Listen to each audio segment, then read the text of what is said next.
Assalamualaikum warahmatullahi wabarakatuh. Kembali di channel Safaris Imunologi ya. Kita masih membahas mengenai tumor nekrosis faktor superfamily ya. Sekarang kita masuk membahas mengenai anggota dari tumor nekrosis faktor superfamily yang TL1, tumor nekrosis faktor like faktor 1 ya. Ini ditulis dengan A karena ini yang dominan adalah TL1A ya. Nanti yang kita bahas adalah pendahuluan, kemudian sumber dan induksi sintesisnya, apa reseptornya, dan bagaimana transduksi sinyalnya. Nah, untuk fungsinya nanti kita bahas di pekan depan insya Allah. Kita lanjutkan. Nah, TL1A itu terdapat dua jenis sebenarnya. TL itu tumor necrosis factor like factor 1 itu ada dua jenis ya. Ada TL1 dan TL1A.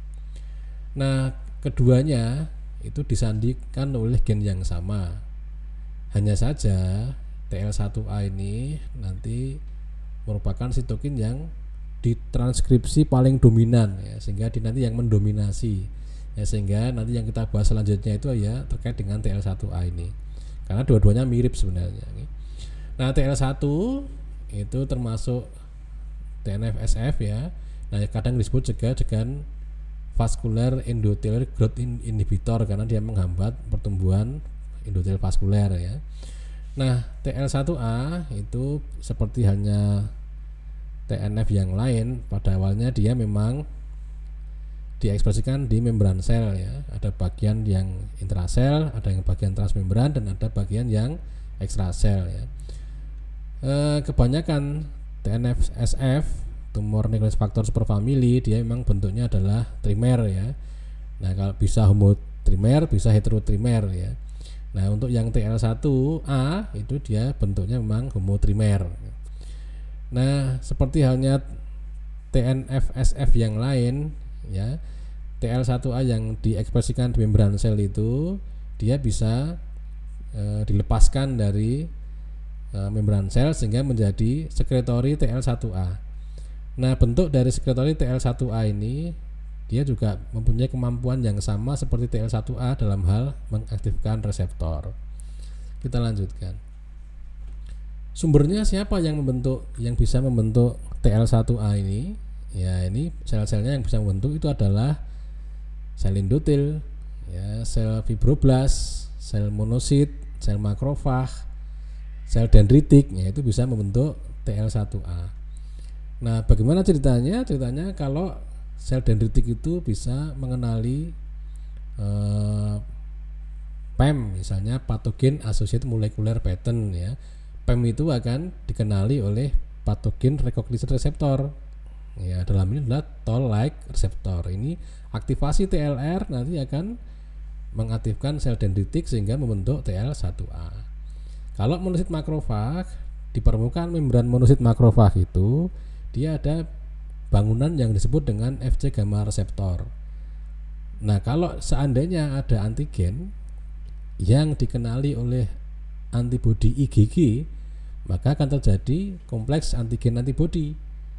Nah, kompleks antigen antibodi itu, antibodi kan huruf Y itu ya, tangannya dia mengikat antigen, kakinya kan bebas.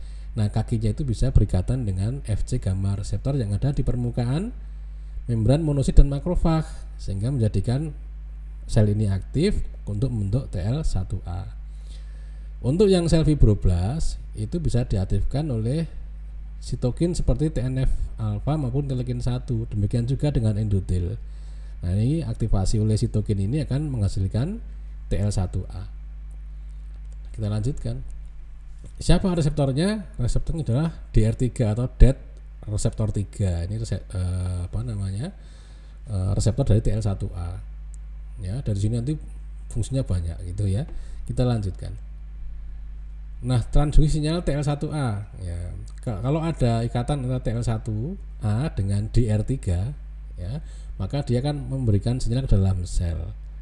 Nah, ternyata aktivasinya itu mirip dengan aktivasi dengan ketika TNF alfa itu berikatan dengan TNF reseptor ya, sehingga nanti bisa dilihat aktivasinya itu seperti apa di video TNF alfa bagian 2 dan bagian 3.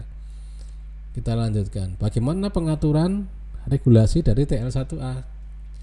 Regulasi TL1A itu ya bisa dengan pembentukan dengan decoy reseptor. Contohnya apa? Contohnya adalah sel kanker. Sel kanker itu dia akan menghasilkan decoy reseptor 3. Decoy reseptor 3 itu bisa berikatan dengan TL1A. Ya, TL1A-nya nanti kalau berikatan dengan decoy reseptor itu justru dia tidak bisa mengaktifkan sel target ya, sehingga sel tumornya ini beranak pinak, bermigrasi, bermetastase gitu ya, dan tidak bisa dibunuh itu. Nah, itu regulasi dari TL1A misalnya adalah pembentukan decoy reseptor. Nah, ini decoy reseptor 3 itu tidak hanya dihasilkan oleh sel kanker ya, sel lain juga bisa menghasilkan decoy reseptor 3 ini. Nah, kemudian regulasi TL1A itu kan TL1 berkaitan dengan dead reseptor 3 normalnya ya, sehingga dia akan menjadikan aktif. Ternyata DR3 ini itu bisa, aktivasi DR3 ini bisa dihambat oleh progranulin. Progranulin itu adalah faktor pertumbuhan atau growth factor yang sifatnya autokrin gitu ya. Nah, kalau ada progranulin maka dia akan menghambat aktivasi dari DR3 oleh TL1A gitu. Kita lanjutkan. Nah, sekarang kita hentikan sampai sini dulu. Untuk pembahasan fungsi dari TL1A kita bahas di pekan depan. Demikian dulu. Assalamualaikum warahmatullahi wabarakatuh.